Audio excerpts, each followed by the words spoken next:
Welcome back, everyone. This is Devin, and this is our Lions Talk episode. We are going to go over Lions loss last week to Cowboys and look ahead this week at the Miami Dolphins matchup.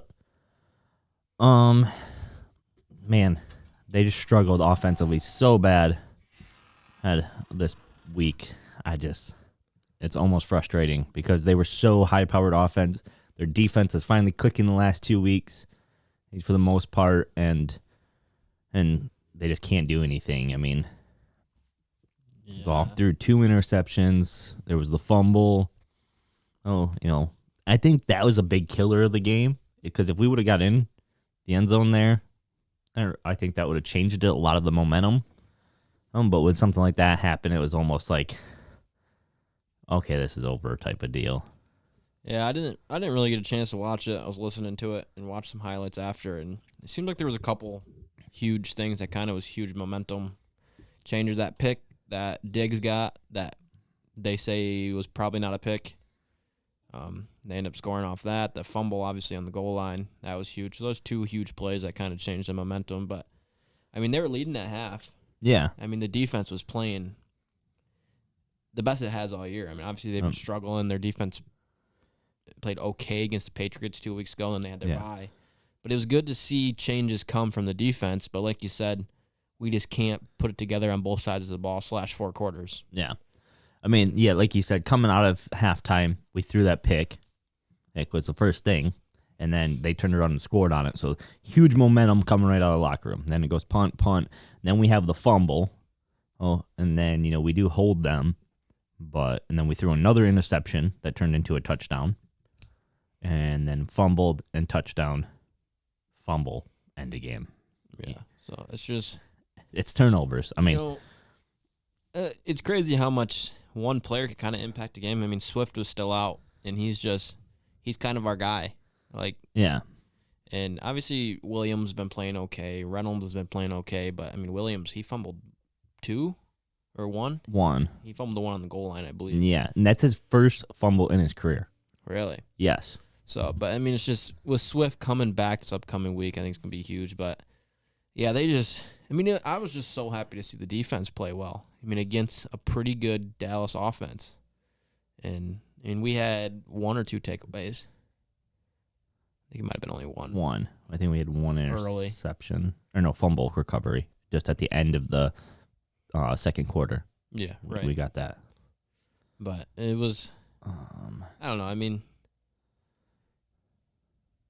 St. Brown went out with a concussion first quarter, was it? First half, I know that. Okay, that was his first fumble loss. Gotcha. He's had 3 fumbles, though, in his career. Still pretty good. Yeah. But you're talking career, what's this? Career running attempts, 745. 2,997 yards in his career. He's had 19 touchdowns. His longest one was 51. So he's a decent back, and to only have 3 fumbles in his whole career since he was drafted in 2017. So that's 5 years he's been in the league. Yeah, it was but with Swift out, St. Brown went out with a concussion right away. Yeah. I mean, that's huge. I mean, Goff's not a playmaker.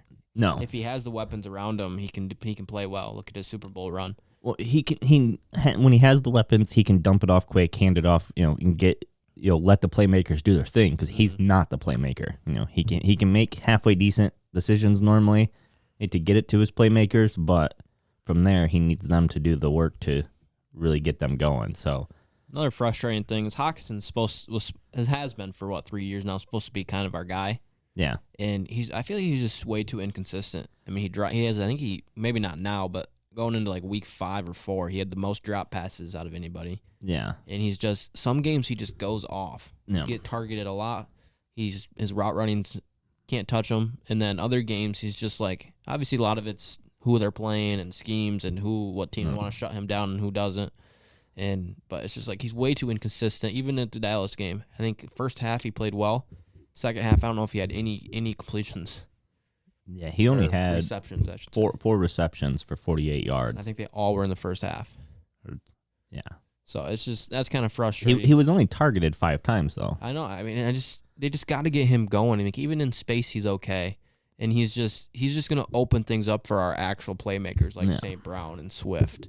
Yeah, I mean, for such a heavy run team, I mean, we did hold them to only 139 rushing yards, with Pollard getting most of them. You know, he had 83 yards, which one of them was a 28-yard long run, and then we held Elliott to only 57 yards. So that's I feel decent there defensively.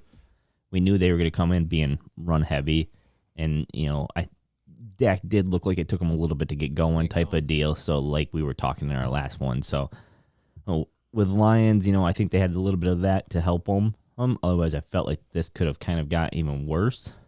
Because of field goal, and then the fumble from Dallas to give us the ball back, basically going to halftime then. But yeah, I feel like this whole second half, we just did not play well. It seems like every drive, we had interception, punt, fumble, interception, fumble. I mean, that's 5 turnovers, 4 turnovers in the second half. 5, 2 interceptions, 3 fumbles. All 3 fumbles were lost. I didn't watch the game. Looks like it, yeah. But anyway, that's 5 turnovers, and for our defense to only let up, what was the final? 24-6. For only 24 points with 5 turnovers in the second half alone. After interception, Dallas put together. So the first one was interception. After on the third play 3, Dallas turned around and did a 7 plays, 82-yard drive. We both punt, and we get the ball back. We go 12 plays, 79 yards. I think this was the one where it was fumbled on the 1-yard line. And then Dallas turns around and punts after 4 plays, but then turn around after we get the ball back 4 plays and we throw an interception. And then Dallas turns around, does another 11-play, 54-yard drive for a touchdown. We get the ball back 2 plays, we fumble it. Yeah, so I mean, it's just your defense is on the field way too much. Yeah, and then when we the 2 plays, we got nothing on the first one, and it was a 1-yard loss for the fumble. So they turn around and start on the 24-yard line. Yeah, turn around 4 plays, and they're in the end zone. Not actually watching the game. It's just I'm not. You may have watched it, and you probably have like a player of the game. But I'm just gonna say, obviously, the defense as a whole is kind of the best part of that week. I mean, there's not much to take out of that week. No, offensively, if I was to give grade offense, with all the turnovers and stuff, you're getting. I don't want to quite give you an F because you did still put up, 228 passing yards, where Goff did at 195 as a team because of losing some yards. Or it's 117 yards rushing. I give you a D-. We won't quite fail you, but because you at least got some points. If you would have had 0, I would have said fail. Based off stats, I'm failing you. I mean, you can't have 5 turnovers, 6 turnovers, right, total? I can't remember. You just read it off like 6 times. 2 interceptions and 3 fumbles. I think so. Yeah, so 5 turnovers. It's just ridiculous. So they're failing. They just failed, and they failed against the Patriots. It was 5 fumbles, but 3 lost fumbles. Yeah, but they failed against the Patriots. They Goff scored was 0 2, points. and Jamal fumbled twice, but only lost one of them. I don't know how you go from being the highest scoring offense in the NFL to getting shut out against the Patriots and then not scoring a touchdown at all this one. Exactly. It is crazy. A lot of injuries, but still, like, even against the Seahawks, the game I went to, they were out just as many players, the most players they've been out this season, and they scored almost 50 points or whatever it was. So yeah, I mean, I'm just really happy to see, because the biggest thing was the defense, right? Still, we were struggling early on the defense, because we were putting up the most points of any team, but yet we were giving up more points. Basically, every Lions fan in general wanted to see coming off that bye what the defense would look like. So seeing that is, a little bit of relief. Yeah, but not enough relief where I have confidence in them at all going into the rest of the season. Now, I guess if we can get back to our offense, because with these last couple games not scoring much, our average has dropped from like 30-some points down to like 24 points a game. So say we can get up 24 points. If we can do 3 touchdowns and a field goal, and our defense plays like they have been, again, based on average for the season, they're at 32 points they give up a game. But last 2 games, they've held teams to 29 and 24. So we can hold them to 21. Do you see us winning by 3 in this week against the Dolphins, or no? There's no chance. There's no chance we even come close. I mean, a lot of this is kind of gets put on the coaching. I mean, I think we have the playmakers. We have the team. It's just like our coaching needs to kind of. I mean, we can't be turning the ball over that many times, and a lot of that. I mean, not all of it's on coaching, but it's just I don't see there's any chance coming into this week that we have a shot to cover 3 points or 3.5, especially with a healthy Tua/Dolphins team. Yeah.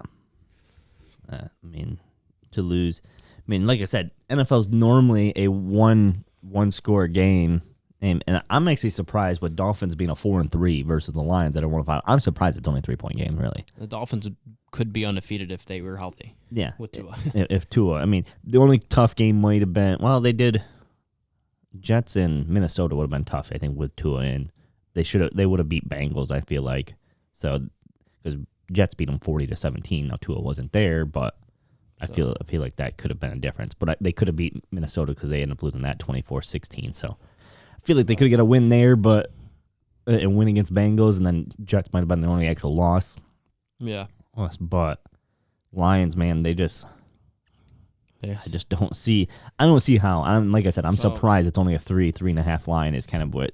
Depending on what book you're at. Going into this game, one positive is we have Swift back for sure. He's going to be back. That's huge. Kind of like we just talked about, our defense is kind of, I'm not going to say rolling, but they're coming in confident. Yeah. You know what I mean? And that's really how you need to shut down Tua in that offense is getting a little pressure. I mean, Hutchinson had 2 sacks.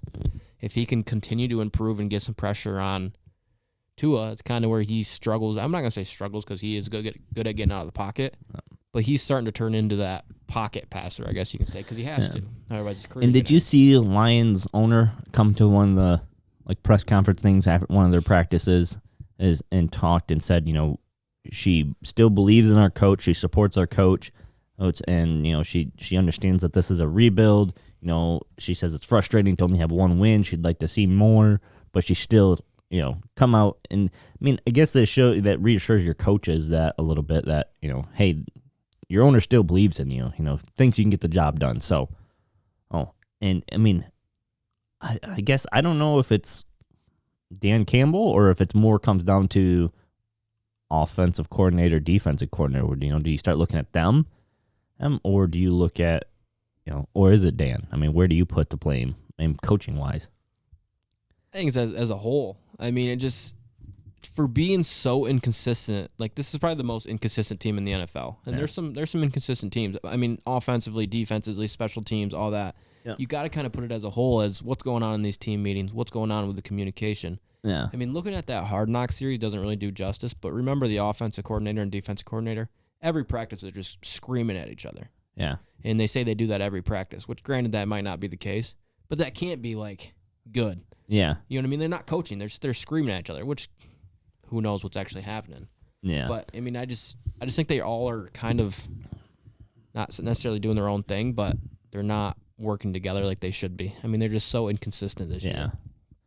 And like the special team coach was coming out. That would be on Dan. What? To get that ball together. But, yeah. But the special teams coach was coming out and saying that their kicker, or to be in the NFL, to be a kicker, but not be confident at 50 yards. Not good. And that's not good. That's why one reason why Dan goes for it so much is because they don't have a kicker that can hit 50 yards. Like, that's what their special team coach said. And it's like, you can't, there's lots of kickers out there that can. Thousands of kickers that can do it. Yeah. There's YouTube kickers that are kicking 70-yarders consistently. Yeah. They're hitting the upright on purpose. I know. It's just like, it's just frustrating. It's just, let's just do it. I mean, starts with that's a little different with, not having a full rush on you. And but pads but when your coach is straight out coming out and saying that we don't, that's why we go for it on fourth down. That's why Dan goes for it on fourth down, is because we don't have a kicker that can go 50 yards. I mean, that's right there. It could cause issues. I mean, now if your offense don't get it, that's putting more pressure on your defense. So, I mean, I feel like in the NFL, you almost got to be a 60-yarder, be able to hit a 60-yarder all the time. Yeah. With no pressure, be almost 70 yards. The field warm-ups, you watching the warm-ups and stuff, those guys will, with no pressure, just setting up on their own, they'll smoke a 70-yarder. And I feel like you got to be able to do that in the NFL if you want to kick. if they are hiring someone to kick the ball that can't do that, I know. find someone new. This doesn't make sense to me. But I mean, we were saying, we didn't think they were going to win this one. I don't think we're going to win this next game, with Dolphins. We didn't think we were going to win Cowboys. We didn't think they were going to win Dolphins. We don't think they're going to win Giants or Bills. Do they still have a chance against Packers here in the first game? it's going to be the Lions. I think they will pull out a couple more wins, but I just think they're just going to be like a 3 to 4 win team now, if that. We were still hoping 6 our last podcast. Yeah. And now it's just, I almost want them to lose. Let's get another number 1 pick and see what we can screw up. So we still got to play Packers twice. We still got to play Bears twice. We got Vikings one more time.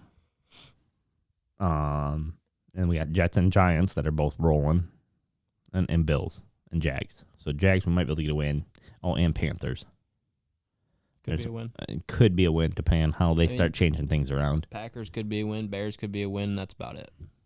And obviously Jags and Panthers. But yeah, I think it really comes down to the Bears and Packers games. Because if they win that, that's 4 wins they could get right there. So then they're at 5 wins, and it's like pulling one more game out. So it's really going to be how they play in their conference. I think this week's really going to kind of show us what each team kind of is. The Bears coming off a huge win last week. Yep. And then the Packers losing 3 straight and playing against a bad team again this week. Yeah. Or no, a good team, really good team, sorry. Bills, to kind of see what they're actually made of. Same with the Lions. They're playing against a good team. So I think Minnesota's going to win the conference either way, win the division. Yeah. Do you consider it a win for Lions, even if they don't get the 6 wins, but they don't finish last in their conference? If somehow they pull and beat, Bears or Packers, one of those teams is lower than them, do you see that as a win for the Lions or no? I think anything below first or second in the division is a loss for the Lions. Which, depending on how Green Bay and Bears do this week, there's there's still a chance. We're not completely out of it yet, but one other crazy stat, the point differential between what we've allowed versus what we scored, even for being the highest scoring defense or offense, probably worse in the NFL. We are minus 48. Yes, we are, by the looks of it, the worst in the NFL. I know these ain't our teams and this ain't our conference. It's crazy to look. Both Tennessee Titans and Colts have negative point differentials, but are 1 and 2 in their division. The Lions are it's getting to the point.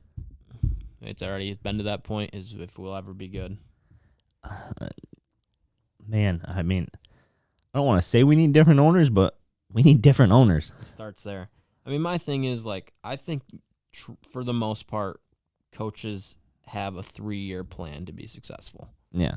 And I still think Dan Campbell's going in the right direction to be successful. And I think they're going to obviously have to have a huge offseason and a great draft. And this is a year of QBs. There's so many good QBs coming out of college this year. So I think that's step one. The question is the QBs that are good, that come in and play well. For Jalen Hurts is about the only one that had a bunch of weapons around him and still made the good transition.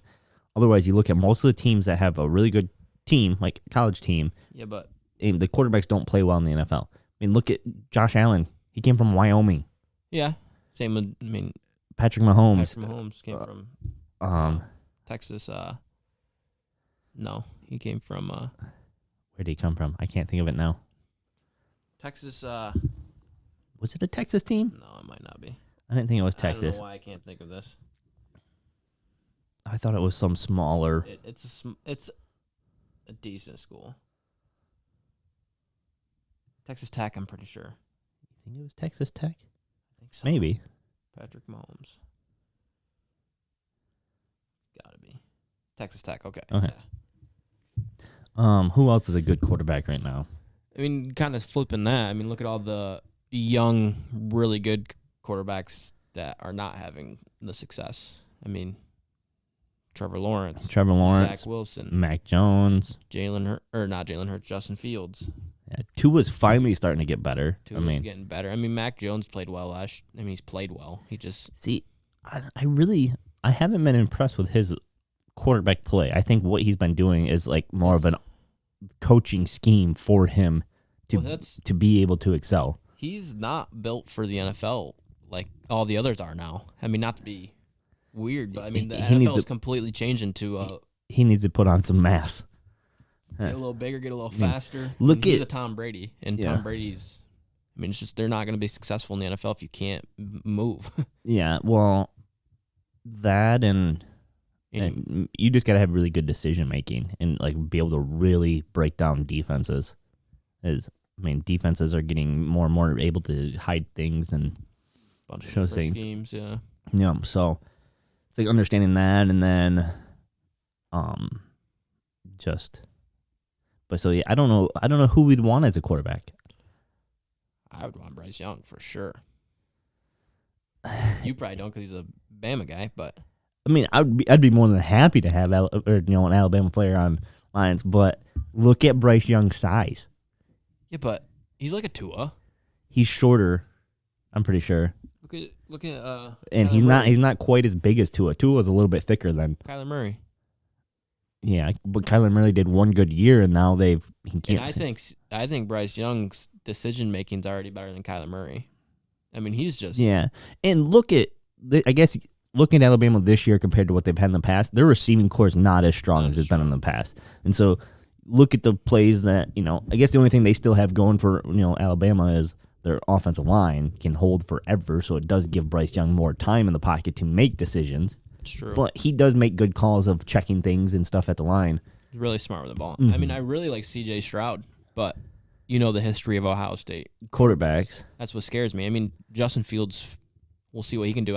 He's gotten better, but he still, to me, isn't there for. He doesn't have the weapons either.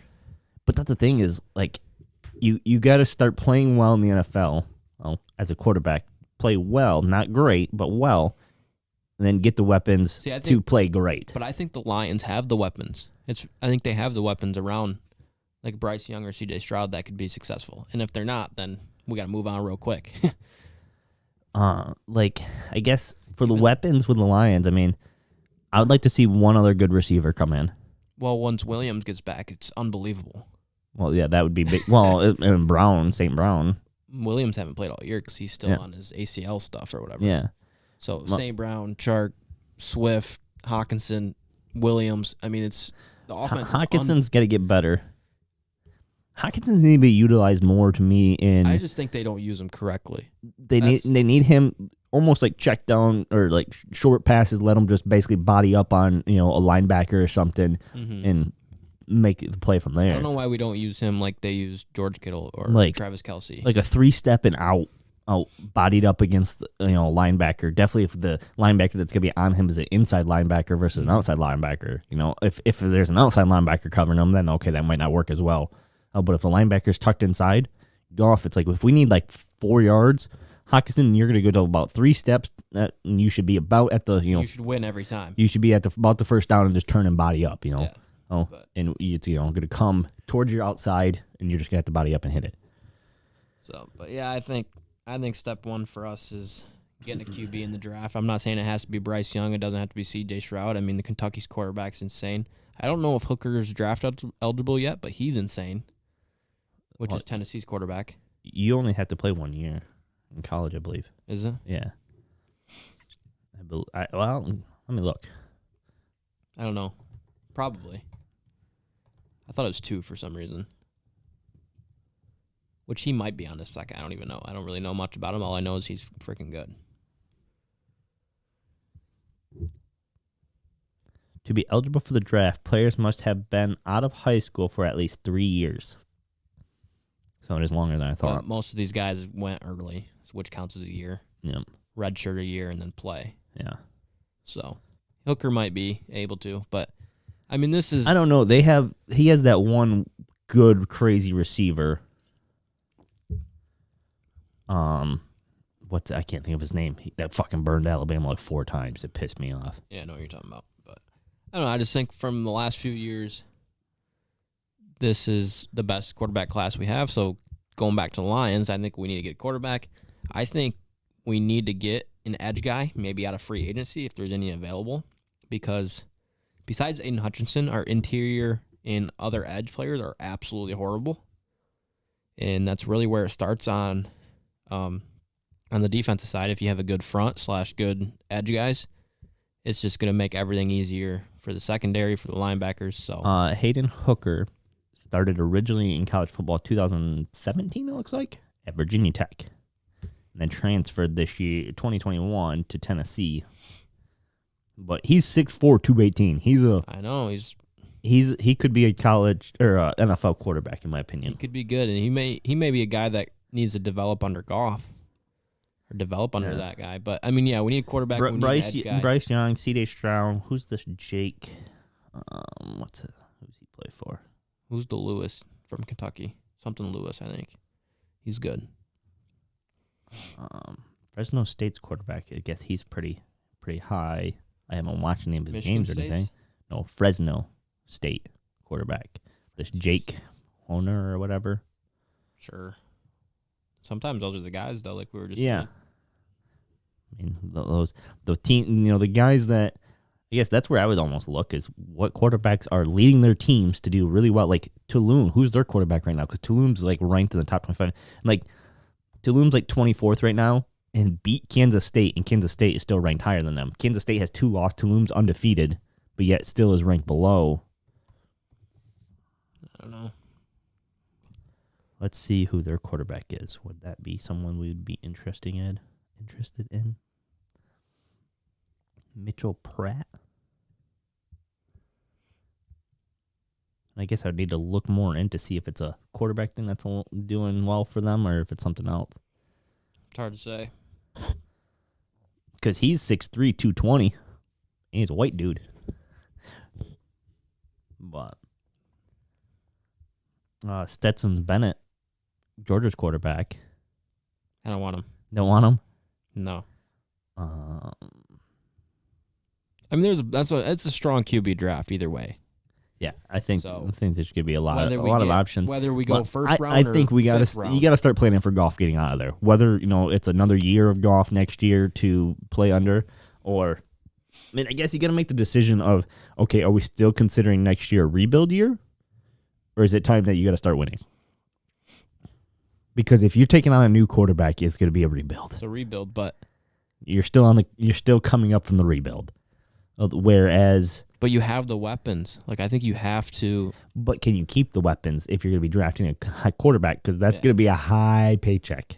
Yeah. Well, no, salary cap, not a rookie contract. If you're taking a number 1 overall, what did Aiden Hutchinson get paid? And you're talking quarterback positions going to be. It's going to be just the same as Jared Goff's. No, it's going to be higher than Goff. I don't know about that. What's Jared Goff's contract? Look at Trubisky's contract versus Pickett on Steelers. That's about the only rookie quarterback starting this year. Jared Goff. What was he taking though? Pickett? Yeah. Like 2nd, 3rd round. And we could very easily get a quarterback 2nd, 3rd round. Not if we're taking Bryce Young or they're going to go early. So Goff is 15.5.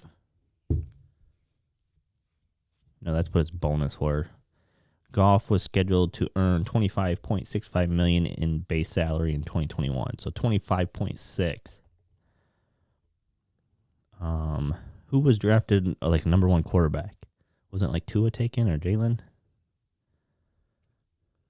I'm looking up Trubisky versus Pickett because that's about the best, I think.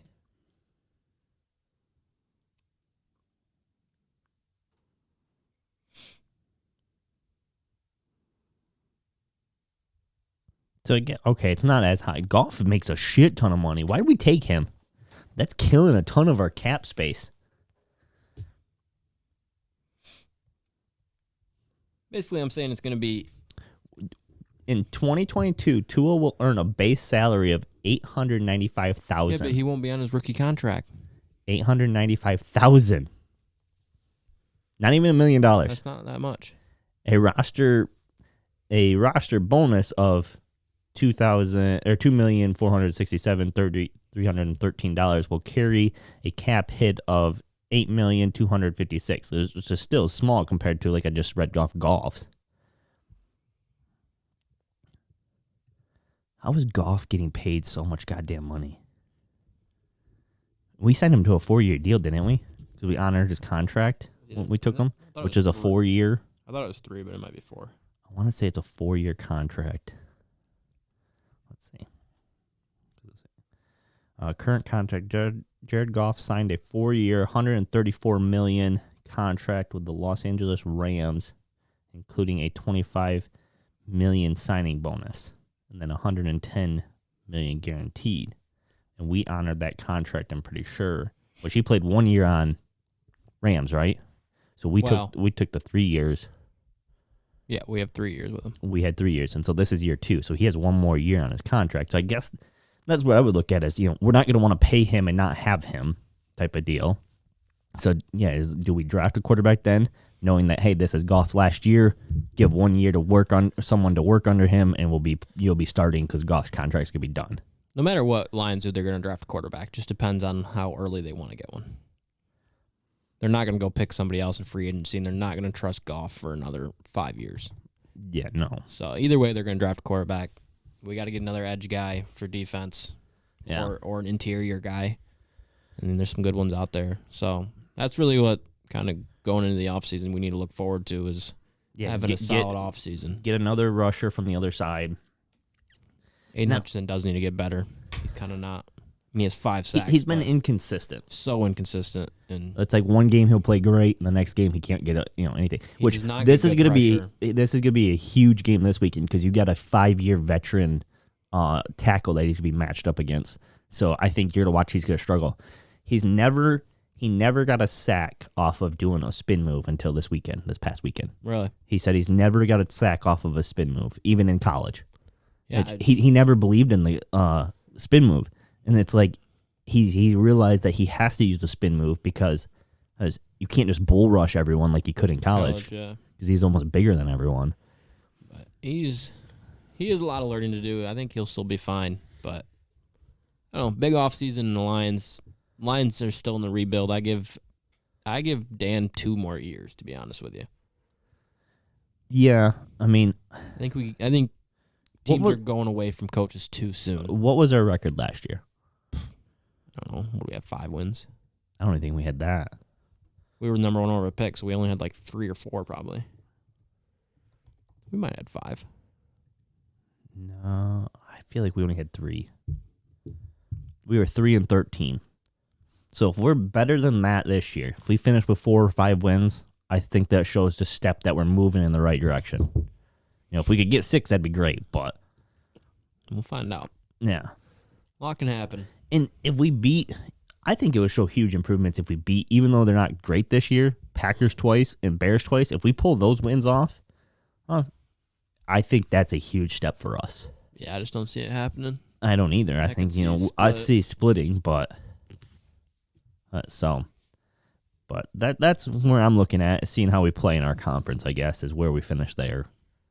Because we got a couple, we got some tough games out of conference that normally wouldn't be, but they're going to be. So. All right. Well, I think that's all I got for Lions this week. Yeah. Hopefully, you can turn it around. We'll find out. I think this is a big week to test to see what they're going to do. So we'll find out if we're mad next week or happy. Yep. So, all right. Peace.